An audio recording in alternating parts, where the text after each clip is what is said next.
Pemirsa, tersangka kawanan geng motor yang menewaskan pelajar di Pulau Gadung, Jakarta ditangkap polisi. Petugas menyita sebilah celurit yang digunakan tersangka.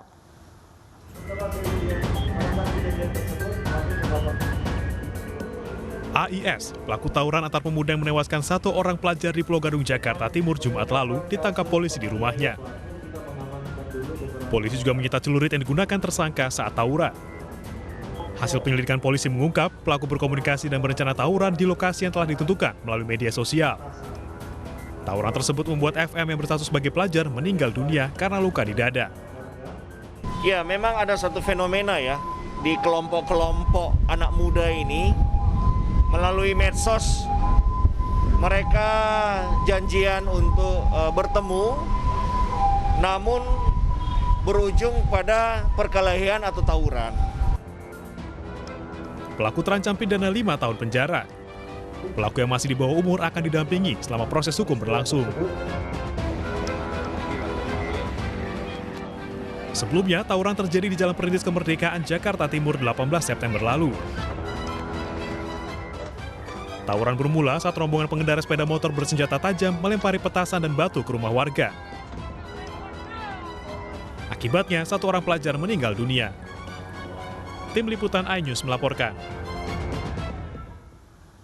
Polres Jakarta Selatan menyita rekaman kamera pengawas untuk mengungkap aksi brutal geng motor yang menyebabkan satu orang tewas di Pesanggerahan, Jakarta Selatan.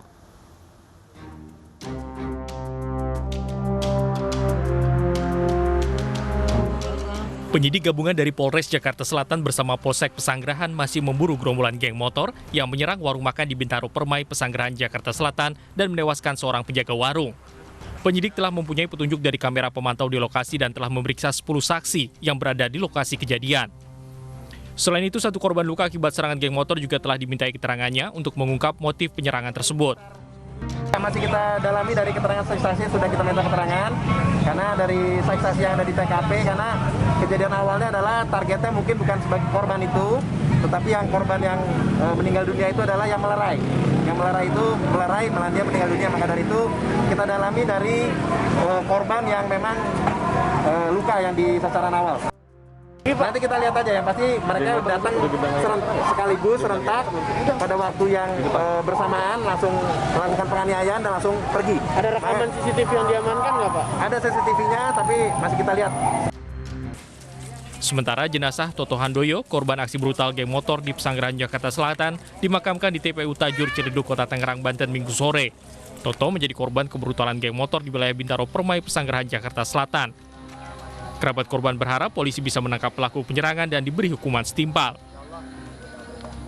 Apakah pelakunya menyerahkan diri, gitu kan, atau Pak polisi sebagai penegak hukum bisa cepat-cepat mengungkap kasus ini, gitu kan, supaya pelakunya diberikan ganjalan setimpal dengan hukum yang.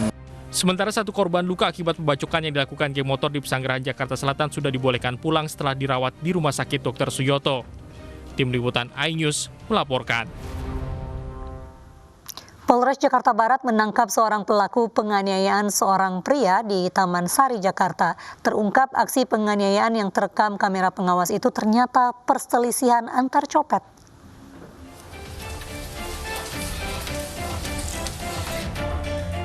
Inilah salah satu pelaku yang ditangkap Polres Jakarta Barat. Polisi terpaksa menembak kaki pelaku lantaran nekat melawan saat akan ditangkap. Sejumlah barang bukti penganiayaan berupa besi dan obeng turut disita polisi. Dari hasil pemeriksaan, antara pelaku dan korban saling kenal dan merupakan sindikat pencopet yang kerap beroperasi di halte bus Transjakarta.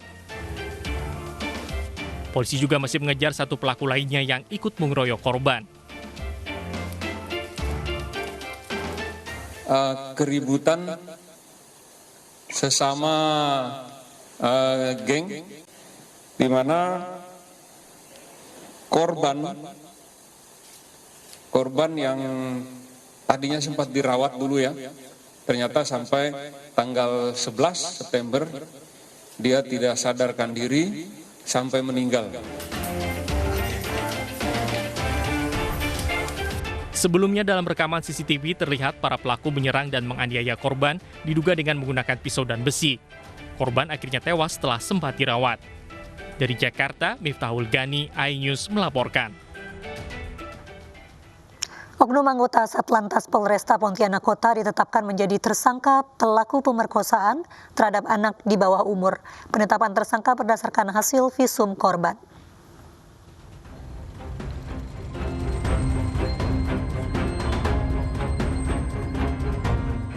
Kasus dugaan pemerkosaan oleh oknum anggota polisi di Pontianak, Kalimantan Barat terhadap seorang remaja memasuki babak baru. Oknum polisi Brigadir DY ditetapkan sebagai tersangka. Penetapan tersangka mengacu kepada hasil visum yang menunjukkan adanya tindakan persetubuhan antara keduanya. Selain itu, polisi juga mengumpulkan bukti di lapangan termasuk memeriksa sejumlah saksi. Perbedaan perkosaan dengan persetubuhan suka sama suka itu namanya juga diperkosa. Pasti ada unsur perlawanan. Unsur perlawanan itu paling tidak ada tanda-tanda penganiayaan. Nah, ini kita tidak fokus ke situ, tidak, karena korban ini melapor dan datang ke rumah sakit Bayangkara bahwasanya saya disetubuhin, katanya begitu kan. Kasus ini berawal saat korban tidak mampu membayar sanksi denda tilang sebesar Rp250.000.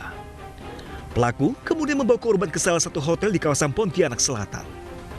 Korban dipaksa minum air putih sehingga tak sadarkan diri. Setelah itu pelaku melampiaskan nafsu bejatnya kepada korban. Sejak kasus ini dilaporkan, tersangka ditahan untuk diperiksa. Tersangka dikenakan pasal tentang perlindungan anak di bawah umur dengan ancaman kurungan di atas 5 tahun penjara. Sementara korban sudah berada di rumah dan masih dalam pengawasan orang tua. Dari Pontianak, Kalimantan Barat, Uun Yudiar, iNews melaporkan. Terpidana mati asal Cina, Chai Changpan, yang ditahan di Lembaga Pemasyarakatan Kelas 1 Tangerang kabur melalui lubang saluran air. Lubang tersebut sengaja dibuat untuk jalan pelarian terpidana kasus narkoba dari kamar tahanannya.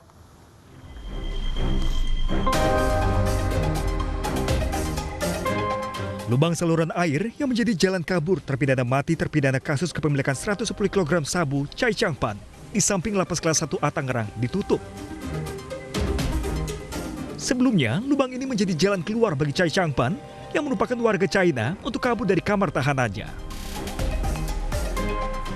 Lubang yang hanya muat untuk satu orang itu digali Chai Changpan sendirian dari kamarnya hingga menembus saluran air permukiman warga. Diduga, Chai Changpan dibantu beberapa orang yang menjemputnya setelah keluar dari saluran air. Detik-detik kabur Chai Changpan terekam CCTV bagian luar lapas kelas 1 Tangerang, Banten, Senin 14 September lalu pukul 2 dini hari. Chai Changpan alias Chai Jivan divonis mati pada tahun 2016 lalu karena menyelundupkan 110 kg sabu. Polisi hingga kini masih memburu terpidana mati yang juga sempat berusaha kabur pada tahun 2017 dengan cara menjebol dinding kamar mandi rutan Direktorat Narkoba Mabes Polri di Cawang, Jakarta.